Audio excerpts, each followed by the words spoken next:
Hoje à noite eu quero pregar dentro da palavra de Deus como fazer uma igreja crescer.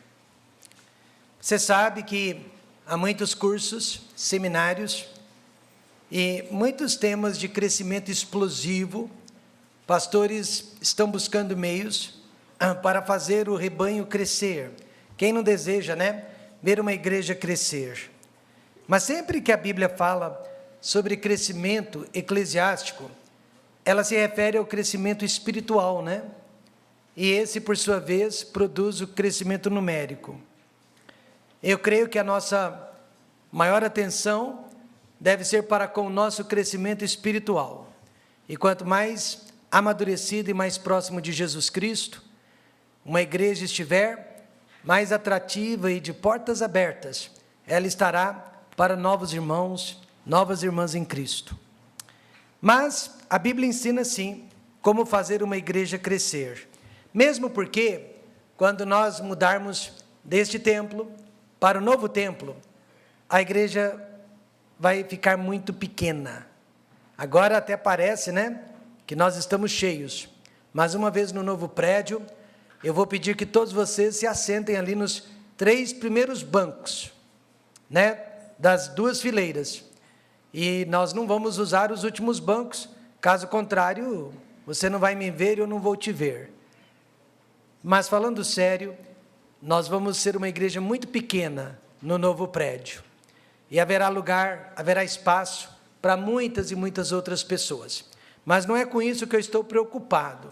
Eu estou preocupado que fiquemos dentro da palavra de Deus. Essa é a nossa preocupação e, sem dúvida nenhuma, a nossa meta. Mas a primeira igreja, a de Jerusalém, ela, na verdade, veio ao mundo como um pequeno embrião por quase 3 anos e meio. Antes dela nascer mesmo, no dia de Pentecostes, ela foi um embrião por 3 anos e meio, através do ministério de Jesus Cristo. Desde o primeiro dia de seu ministério, com 30 anos de idade, até a sua ressurreição, Jesus Cristo ele conseguiu deixar somente e apenas 120 pessoas para trás. Eram pessoas firmes, eram pessoas constantes, eram pessoas abundantes, mas, sem dúvida nenhuma, elas faziam parte da minoria. Na verdade, durante os 3 anos e meio, Jesus foi abandonado por quase todos os seus discípulos. Sabe por quê? Pelo simples fato que agora ele começou a pregar e ensinar sobre sacrifício pessoal. Ele não estava ensinando ou pregando sobre libertação cultural, libertação regional, libertação social, mas quando ele começou a falar de sacrifício pessoal, a Bíblia diz que as pessoas viraram as costas para ele. Desde então, muitos dos seus discípulos tornaram para trás e já não andavam com ele, diz a Bíblia. Por quê? Porque ele começou a cobrar responsabilidade de seus seguidores. E isso acontece, inclusive, nos dias de hoje. Quando a igreja começa a cobrar certas responsabilidades, o que as pessoas fazem? Elas saem da igreja, elas não querem fazer parte de uma igreja que começa a cobrar responsabilidade pessoal por parte delas. Mas a julgar pelo número de pessoas que Jesus Cristo deixou para trás, só 120.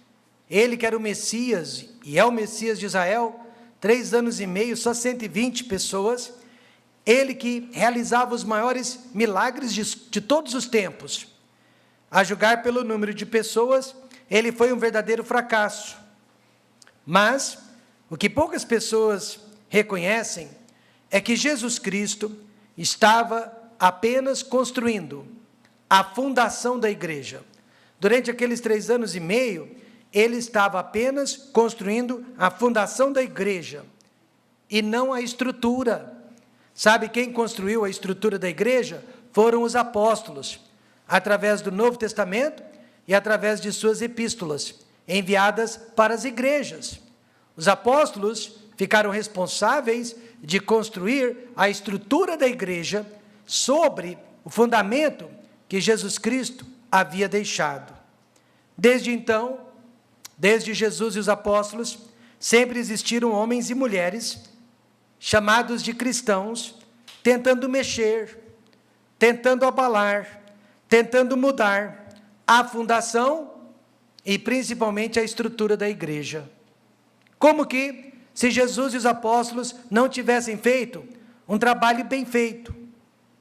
Um desses líderes confessou, não negou, que a sua igreja, a sua denominação religiosa, funciona como dois grandes navios. Ele disse, um navio cargueiro e o outro pesqueiro. Ele disse que o cargueiro é aquele navio que vai à frente, soltando todos os tipos de lixo, soltando todos os tipos de sujeira por onde passa, e aí o pesqueiro vem atrás, pescando os peixes que foram atraídos pelo lixo.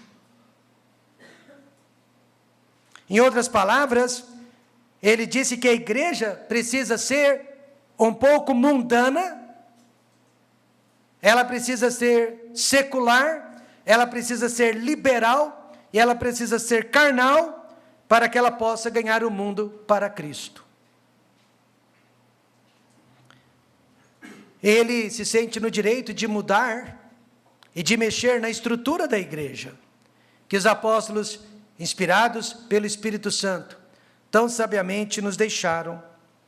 O livro de Atos, apesar de ser um livro transitório, apesar de ser um livro de conexão, uma ponte entre o Velho e o Novo Testamento, nos ensina, sim, alguns princípios de crescimento numérico que respeitam e que seguem a fundação que Jesus Cristo deixou para a sua igreja. O que eu quero dizer, nós não queremos crescimento a qualquer custo. Amém, irmãos? Amém. Nós não queremos crescimento a qualquer custo. Vejamos então 3 desses princípios no capítulo 2 de Atos. Primeiro, a igreja cresce através do poder da pregação do Evangelho. Segundo, a igreja cresce através do poder da transformação causada pelo Espírito Santo. E terceiro, a igreja cresce através do poder da doutrinação da palavra de Deus.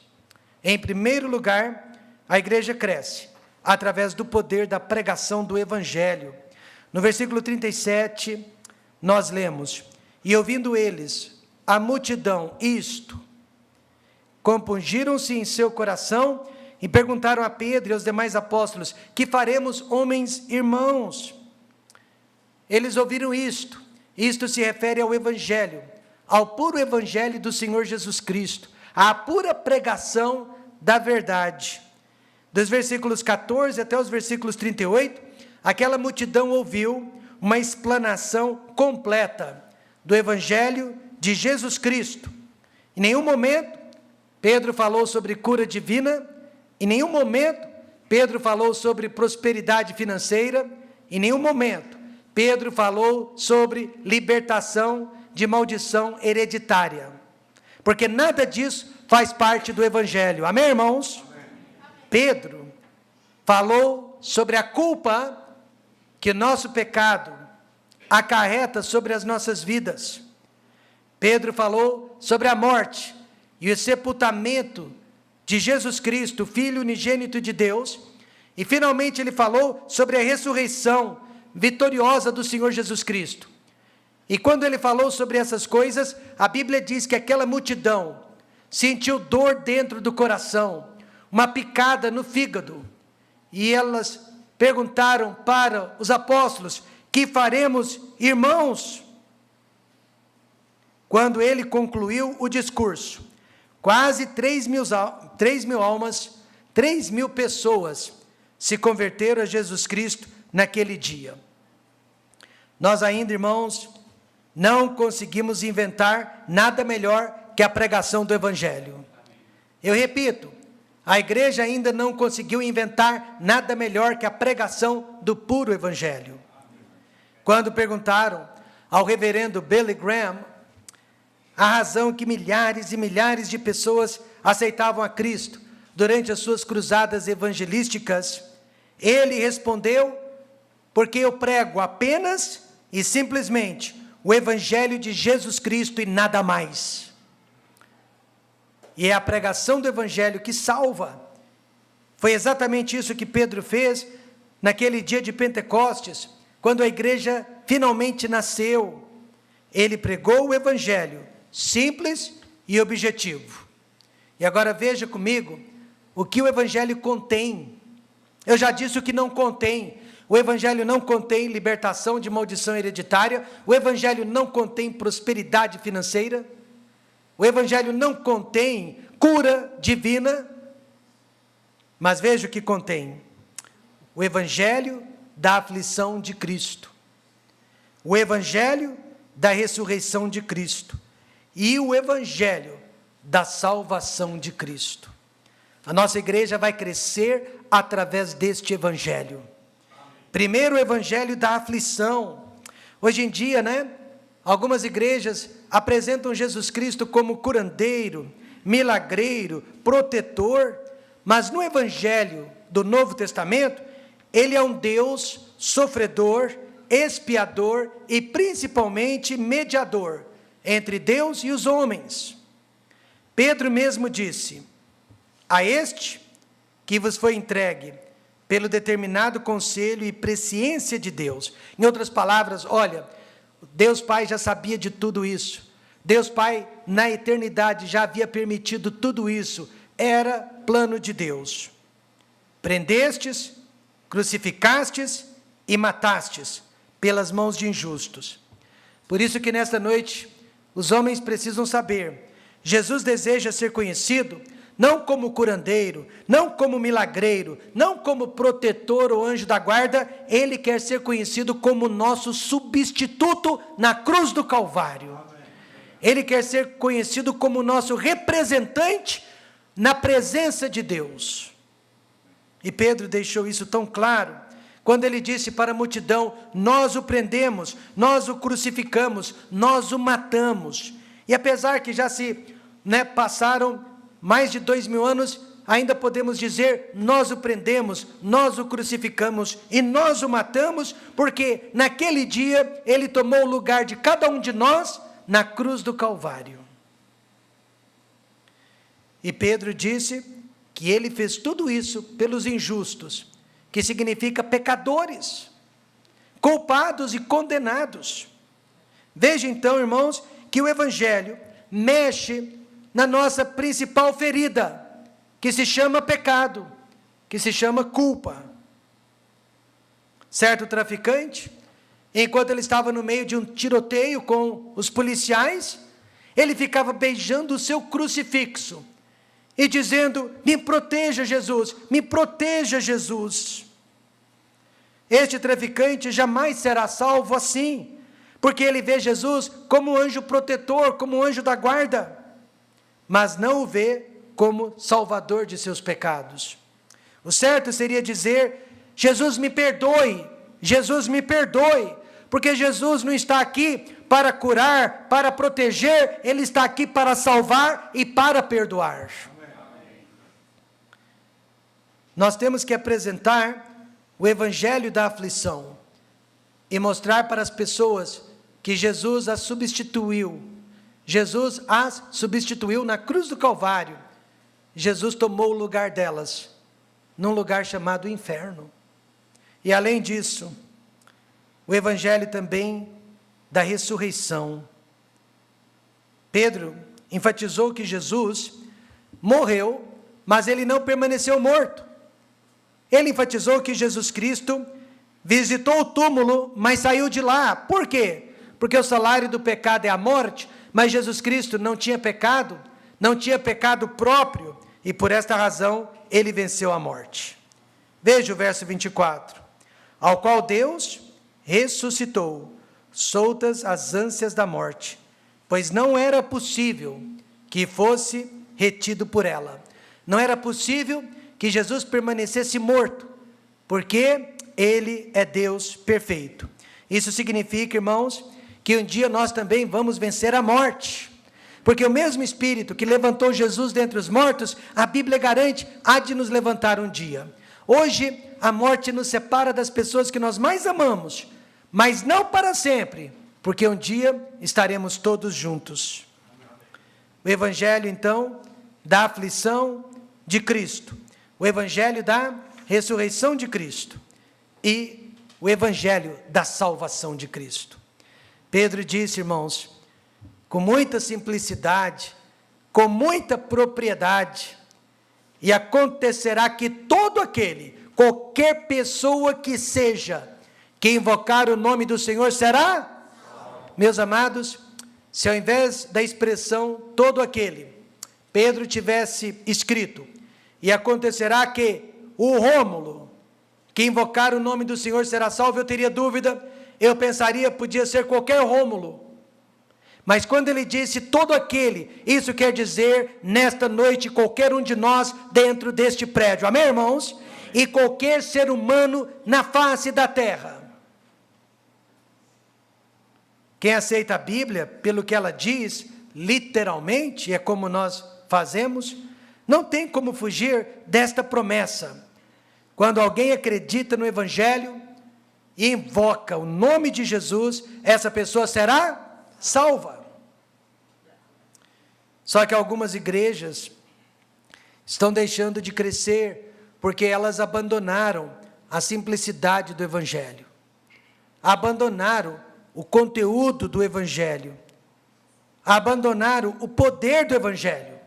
Paulo disse, porque não me envergonho do Evangelho de Cristo, pois é o poder de Deus para a salvação. Agora, nessas igrejas, para uma pessoa ser salva, leva muito tempo para descobrir.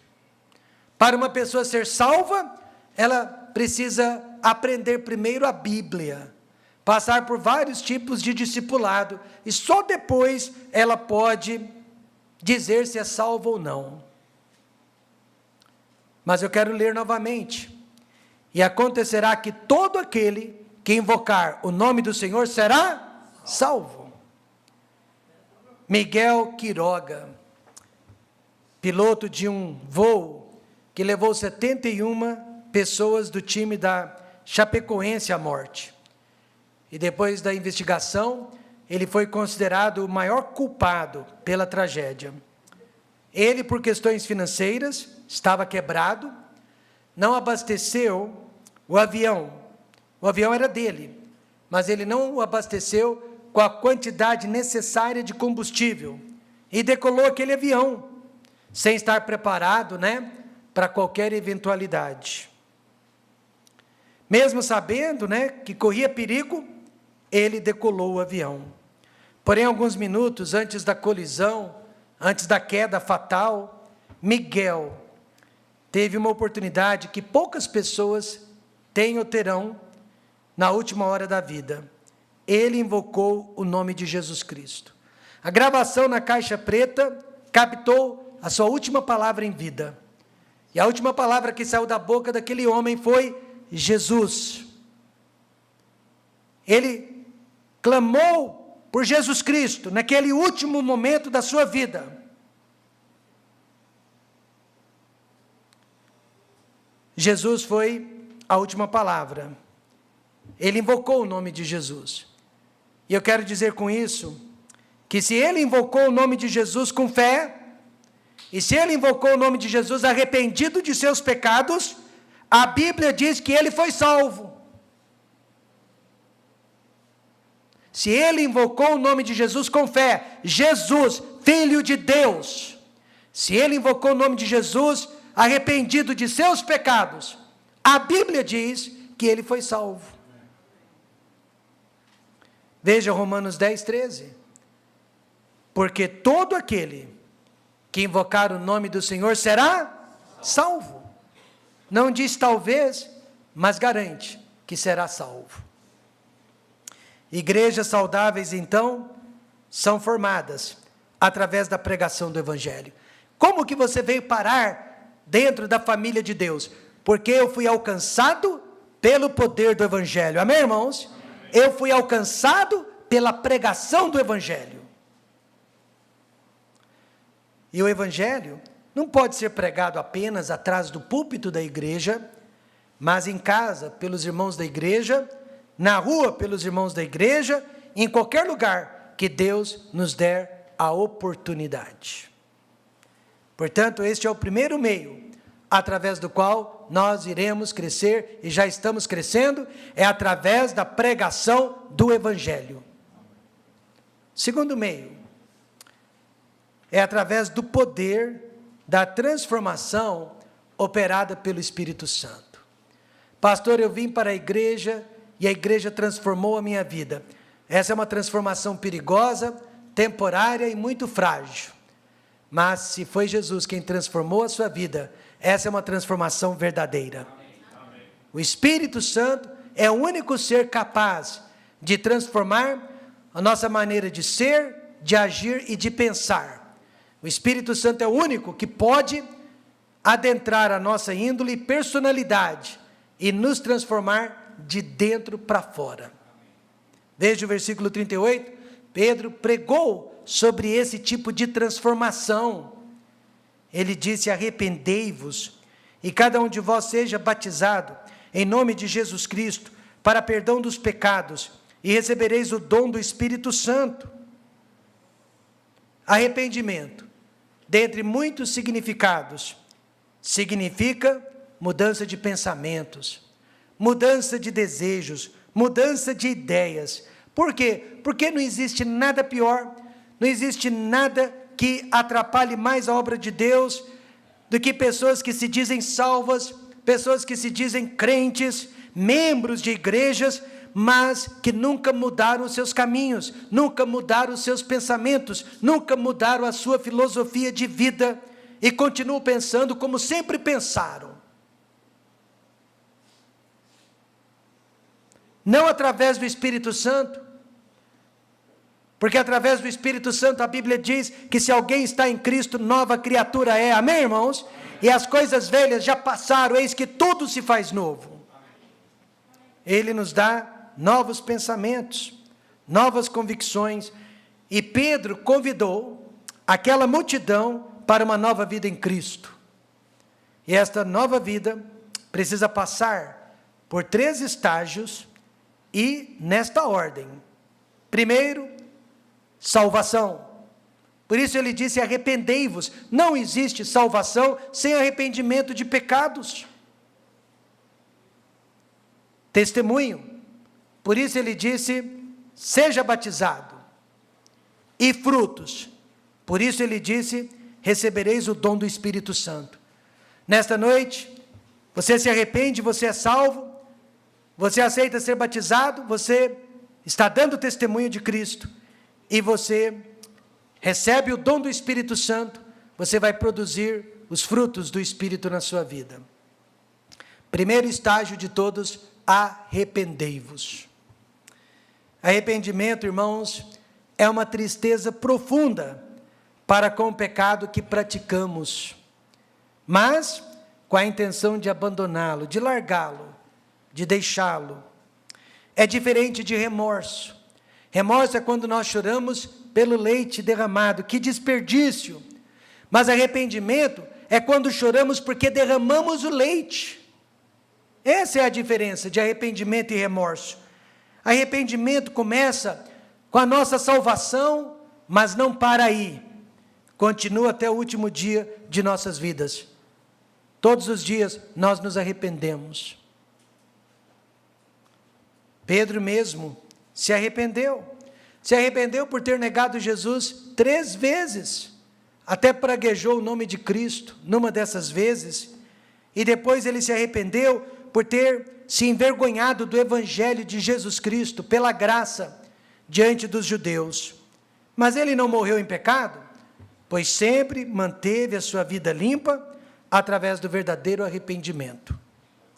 Nós não precisamos de uma igreja perfeita, mesmo porque ela não existe. Amém, irmãos? Nós não precisamos de uma igreja perfeita, ela não existe. Mas nós precisamos de uma igreja que se arrepende todos os dias de seus pecados. Sabe, irmãos, um dos melhores momentos do nosso ministério, lá no Templo Batista Maranata de Goiânia, a nossa igreja mãe, foi quando cerca de 90%, quase 100% dos irmãos da igreja, depois de uma pregação, deixavam os seus lugares e vinham para o altar. Aqui a gente não faz isso, porque nós quase não temos um altar, né? Mas quase 100% dos irmãos deixavam seus lugares e vinham para o altar. Alguém na época sugeriu, essa igreja deve ser muito pecadora, né? Todos os cultos, a igreja inteira vai para o altar, e eu defendi, eu protegi a minha igreja e disse, muito pelo contrário, esta igreja deve ser muito santa, porque ela não permite que o pecado floresça e se prolifere entre ela. Amém, irmãos? Arrependimento acontece todos os dias, o tempo todo, sempre que necessário. Segundo estágio, seja batizado. Seja batizado.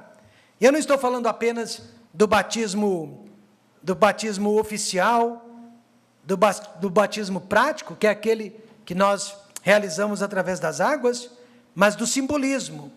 O batismo representa a nossa identificação com aquela cruz e com quem estava pendurado naquela cruz, o Senhor Jesus Cristo. Fala do nosso compromisso com Ele, do nosso testemunho pessoal. Ser batizado naquela época era o mesmo que pedir por uma nova cidadania. Literalmente, o homem ou a mulher que se convertia a Cristo, ela deixava de ser judeu ou judia, ela deixava de ser romano, ela deixava de ser grego, ela deixava de ser bárbaro, para ser apenas um cristão, para ser um cidadão celestial. Você sabia que hoje em dia, se um brasileiro tem uma necessidade legítima, a nossa Constituição até permite que ele adquira uma segunda cidadania? Mas Deus não. Deus não permite que você e eu tenhamos 2, 3 ou 4 cidadanias. Deus quer que nós pertençamos apenas ao céu. Amém, irmãos? Amém. Nós somos cidadãos celestiais. A partir daquele dia que você e eu aceitamos Jesus Cristo, nós deixamos de fazer parte deste mundo. Por isso a Bíblia diz que agora nós somos peregrinos, forasteiros. O mundanismo tem, sim, enchido os bancos da igreja, mas ao mesmo tempo tem esvaziado os bancos do céu. E o terceiro estágio, pelo qual passamos, através da salvação, recebereis o dom do Espírito Santo. E por favor entenda isso, o dom do Espírito Santo não significa poder para realizar milagres, mas sim a influência do Espírito sobre as nossas vidas. Refere-se aos frutos do Espírito Santo. Nós não conhecemos um verdadeiro crente através da sua competência, mas sim através de sua resiliência, através de sua persistência e principalmente através de sua paciência. Aí ele prega bem, ele canta bem, ele ensina bem, ele toca bem, mas nada disso faz parte da influência do Espírito Santo. Nada disso faz parte do dom do Espírito Santo. Veja o que significa o dom do Espírito Santo em Gálatas 5:22. Mas o fruto do Espírito é amor, gozo, paz, longanimidade, benignidade, bondade, fé, mansidão, temperança. Através desses frutos, nós conhecemos um homem e uma mulher de Deus. No livro de Atos, a igreja então cresceu, e cresceu muito. 3.000 almas no primeiro dia, alguns dias depois, mais 5.000 almas, e aí o Espírito Santo parou de fazer a conta, porque Deus não está interessado em números, Deus está interessado em qualidade, amém, irmãos? Amém. Mas no livro de Atos, a igreja cresceu da forma como nós queremos crescer, através da pregação pura do Evangelho de Jesus Cristo, e através da transformação operada pelo Espírito Santo de Deus. Eu acredito que ninguém aqui nesta noite está fora do alcance do Espírito Santo de Deus. Amém, irmãos? Amém. Ele pode operar a transformação que cada um de nós ainda necessita na nossa vida. A igreja não o transforma. Os nossos líderes espirituais não nos transformam, mas o Espírito Santo transforma a nossa maneira de ser, agir e pensar. E agora veja, em terceiro e último lugar, a igreja cresce através do poder da doutrinação da palavra de Deus. Alguém certa vez me disse: mas pastor, doutrina separa. E eu disse: é isso mesmo. Doutrina separa o trigo do joio. Doutrina separa o falso do verdadeiro. Doutrina separa a sã doutrina das heresias. E veja, irmãos, que a igreja de Atos preservava e perseverava nas doutrinas dos apóstolos. Nos últimos anos, a igreja batista tradicional, fundamentalista, tem sido atacada. E ela tem sido acusada de ritualista. Estão dizendo que o que nós estamos praticando aqui é o puro ritual. Escola bíblica dominical, domingo de manhã, culto da noite, pastor, diácono, dirigente de música, ceia, batismo, isso tudo é ritualismo. Não, meus amados, isso tudo é Bíblia. Isso tudo está dentro da palavra de Deus.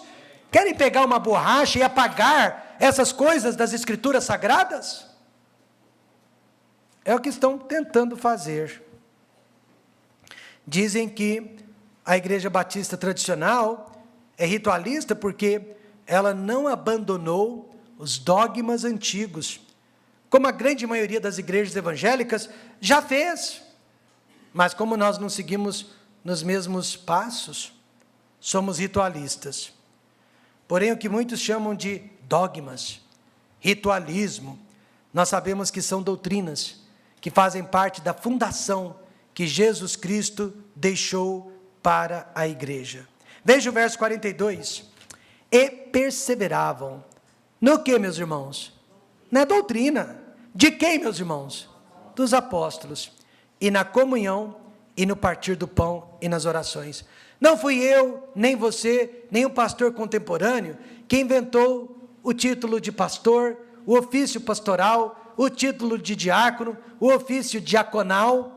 Não foi você, nem eu, nem um pastor contemporâneo, que inventou as ordenanças, a ceia do Senhor e o batismo. Sabe quem inventou essas coisas? Os apóstolos de Jesus Cristo.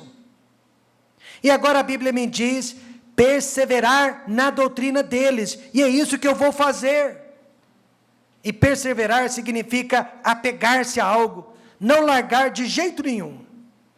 Porém, Paulo avisou que nos últimos dias, quantos acreditam que nós estamos nos últimos dias? Eu não tenho dúvidas. Uma ouvinte da rádio BBN, há 2 semanas atrás em Curitiba, me deu um abraço e disse: pastor Rômulo, o senhor é o único pastor que fala sempre da volta de Cristo. Nenhum outro está mais falando da volta de Cristo. Eu não entendo por que nós estamos tão próximos dela. Falo sim, porque nós estamos vivendo os últimos dias e as pessoas não suportam mais a sã doutrina. Não sou eu quem estou dizendo isso. Veja Paulo em 2 Timóteo 4:3, porque virá tempo em que não suportarão a sã doutrina, a doutrina pura, mas tendo coceira nos ouvidos, amontoarão para si doutores. E esta palavra significa professores, didáticos, persuasivos, profundos, conforme as suas próprias concupiscências, de acordo com o que desejam ouvir. Eu quero uma igreja que pregue o que eu gosto de ouvir, e não uma que pregue o que eu preciso ouvir. Então, o que eles estão fazendo no lugar de doutrina? No lugar de doutrina, eles estão nos dando o G12. No lugar de doutrina, eles estão nos oferecendo igreja em células. No lugar de doutrina, eles estão nos dando celebrações e retiros espirituais. As pessoas ficam ali privadas de alimento e de sono, e no final da noite, elas estão vendo vultos. E no lugar de doutrina, eles estão colocando conjunto musical e dramatização e tantas outras coisas, né? Que acabam tomando o lugar da pregação, da doutrinação da palavra de Deus. Mas somente a doutrina, irmãos, consegue produzir resultados eternos e celestiais. Outros métodos, admitamos, produzem resultados sim, e às vezes mais rapidamente e maiores do que os nossos. Coitadinhos dos batistas tradicionais, demora uma eternidade para fazer uma igreja crescer. Mas esses resultados são terrenos, passageiros. Os nossos resultados, ainda que poucos, são eternos, são celestiais. Quando praticamos doutrina, ao invés de métodos, podemos ter certeza de 2 resultados. Primeiro, comunhão fraternal. Que vem a ser comunhão fraternal? Tudo que Deus idealizou para o seu povo. Amor fraternal, convívio fraternal e crescimento saudável. Aí eu quero que meu filho cresça, mas eu não quero que ele cresça por causa de uma disfunção hormonal. Eu quero que ele cresça normalmente, com saúde, e assim também a igreja. Veja então, comunhão fraternal, o que significa? E perseveravam na doutrina dos apóstolos e na comunhão. E você sabe que essa palavra comunhão é a palavra koinonia, que significa participação. Você e eu não estamos tendo comunhão se não estamos participando, atuando, colaborando, para que a obra de Deus seja realizada através da nossa igreja. E esta comunhão foi relatada de 4 maneiras, e todas elas em consequência à prática das doutrinas dos apóstolos. Veja que não existe comunhão sem doutrinação, não existe koinonia sem a verdade. Primeiro, no partir do pão, não significa sempre a ceia do Senhor. Eles não tinham a ceia do Senhor todas as vezes que se reuniam, todos os dias. Mas sabe o que significa? Refeições que eles faziam juntos, num tempo de muita necessidade e aflição. E as famílias que tinham mais condições, chamavam as mais carentes e lhes davam comida. Não faltava nada para aquela igreja. Segundo, eles se reuniam no templo. No templo. Alguém aqui já imaginou 3.000 e depois mais 5.000 almas se reunindo dentro de uma casa? Mas no templo, lugar de adoração, mas isso é coisa da lei. Quem disse que tudo que faz parte ou fez parte da lei foi abolido no Novo Testamento? Não matarás, continua de pé? Espero que sim, hein? Espero que sim. Ele se reuniu no templo, lugar de adoração, lugar de pregação, lugar de louvor a Deus, sabe, pelo menos às 9 horas da manhã e às 3 horas da tarde, todo santo dia. E há quem reclame, né, de 3 cultos por semana. Mal consegue comparecer num deles. E aquela primeira igreja, todos os dias, 2 vezes ao dia, e ainda nas casas dos irmãos. Aí sim, né, um ajudando ao outro. E vendiam suas propriedades, não visando lucro, mas para ajudar aqueles que estavam passando por necessidades materiais. Isso é comunismo. Não, porque eles faziam de livre e espontânea vontade. Isso era generosidade. E todos os que criam estavam juntos. Veja que essa união só era possível através da fé, mesma crença, pois a doutrina afastava os incrédulos, mas ela atraía os verdadeiros salvos. E além da comunhão entre eles, doutrina também causa crescimento saudável. E é aqui onde nós queríamos chegar esse tempo todo. Nós queremos crescer. Amém, irmãos? E nós estamos crescendo, mas queremos que seja um crescimento continuamente saudável. Veja o verso 47. Louvando a Deus e caindo na graça de todo o povo. E todos os dias acrescentava o Senhor à igreja aqueles que se haviam de salvar. Irmãos, o crescimento numérico da igreja não depende de nós, não depende de mim, não depende do homem, depende de Deus. Isso não é maravilhoso? O que depende de nós, nós vimos, é a pregação do Evangelho. O que depende de nós é a dependência do Espírito Santo para transformar vidas. Às vezes há aqueles irmãozinhos dentro da igreja que você tem vontade de pegar pelo pescoço, né? E obrigá-lo a mudar de vida, mudar de atitude, mudar de pensamento, mudar de filosofia. Porque nós somos o que nós acreditamos, né? Isso é filosofia. Mas você não pode impor transformação sobre ninguém, mas Ele pode. Nós dependemos do Espírito Santo. Por isso que nessa igreja você tem um tempo que precisa para ser transformado. Amém, irmãos? Talvez não possa cantar no coral, talvez não possa ser professor de uma escola dominical e outros cargos de liderança, mas você sempre será bem-vindo no meio do povo de Deus, porque este é o melhor lugar do mundo, para que você um dia seja transformado. E a igreja depende, meus amados irmãos, da doutrinação. Eu estou ouvindo as doutrinas do Templo Batista Maranata, eu concordo com elas, eis aqui então o meu lugar. Não concordo com aquelas doutrinas. Isso acende uma lâmpada vermelha, não é verdade? Porque a Bíblia diz, andarão dois juntos se não houver acordo entre si?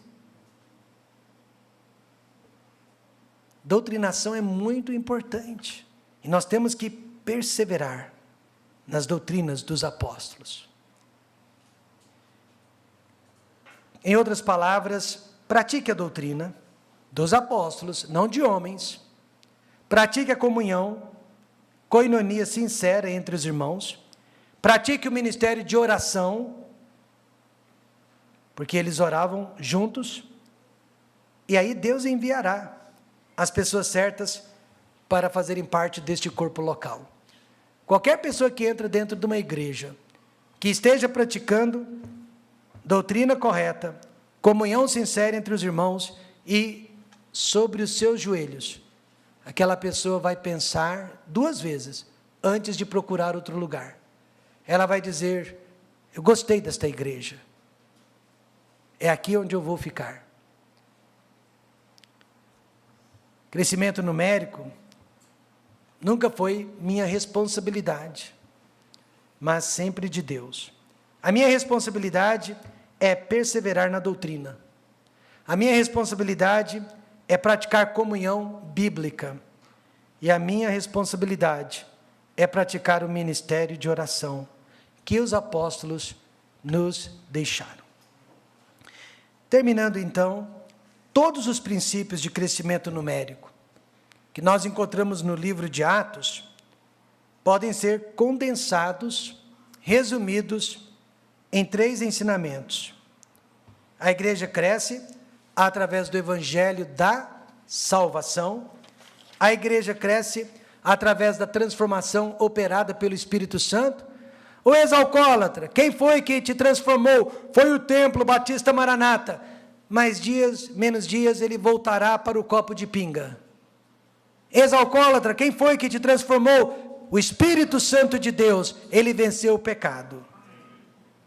E a igreja cresce através da doutrinação para um crescimento saudável.